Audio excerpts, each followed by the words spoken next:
Okay, so I'm going to talk about depression. I'm going to say something that might be a little bit controversial, or you might disagree with it, or you might not like it. And that is that so many of us are led to believe that depression is a result of a chemical imbalance. So your brain is not producing enough dopamine or serotonin or other neurotransmitters, norepinephrine, things like that. And the theory actually makes sense because if you think about it, you go to a doctor if you're depressed. The doctor diagnoses you with depression, gives you some antidepressants, and for many people, they feel better. And why is that? Because the antidepressants cause your brain to produce more of these neurotransmitters. Couple challenges with this. One, they don't work for everybody. Number two, if you stop taking them, oftentimes the depression or the anxiety is kind of linked in here, returns. And then third is that oftentimes your body becomes used to them and it requires a higher dosage, which is fine. You go, the doctor will increase your dose and you'll feel better, and then it kind of goes away again. And eventually you hit a point where there are no, you're at the maximum dosage. There's nothing more you can do. So it sounds like I am agreeing with the fact that this chemical imbalance exists, and I am. I do believe that there is a chemical imbalance. However, the chemical imbalance is not the cause. The chemical imbalance instead is just a symptom. You were not born with depression. You did not inherit the genetics that cause you to have a chemical imbalance and therefore be depressed. And I know that this, for some people, this is hard to hear because this is what you believe and what you've believed all along. So if I'm going to make this claim, I better be able to explain where depression comes from. I've wanted to say this for a long time, but I didn't feel like I had the words to be able to back it up. And I think I do now. So where does depression come from? All right. When we are born, when we come into this world, we come in whole, complete, and perfect. We are pure joy. We are divine. We are just the essence of life. And if you look at, if you watch a 2 or 3 year old child run around, you'll see that they have no cares in the world. They're not depressed. They're not shameful. They don't have the fear that they later will have.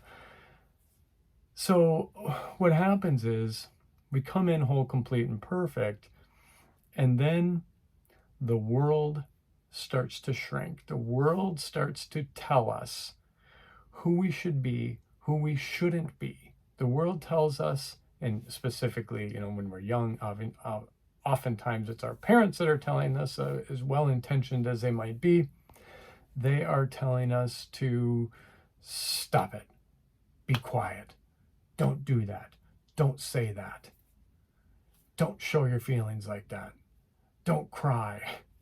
And what it's doing is, for a little child that can't comprehend, they interpret that as, I can't be myself. Or worse yet, I'm not good enough. And what happens is we take this person, this thing of like who we are, and we say, I can't be this anymore. So we lock it up in a lockbox and we stuff it way down. And we become a shell of ourselves. And then we experience more life, and we experience more pain, and we experience more disappointment and rejection and all of these things. And it just piles on to this lock box of who we really are. And we become this character. We become this person who we think we're supposed to be, who we think the world wants us to be. That is what causes depression.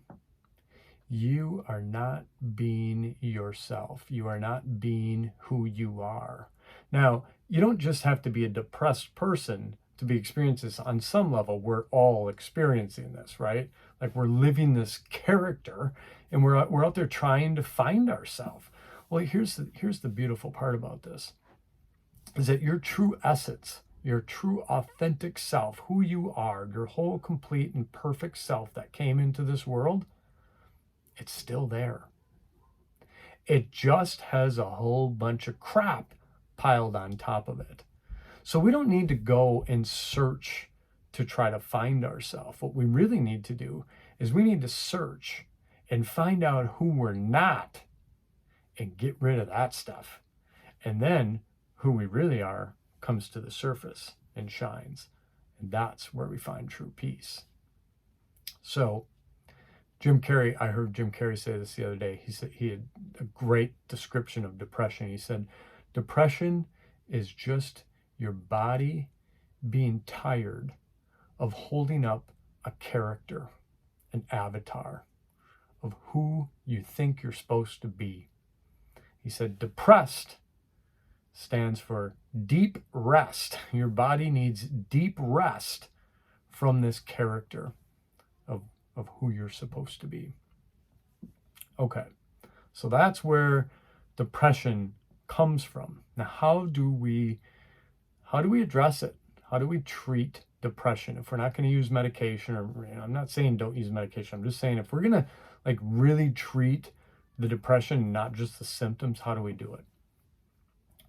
Number one, we have to go in and do deep work to figure out what are these beliefs, these bullshit beliefs that I have about myself.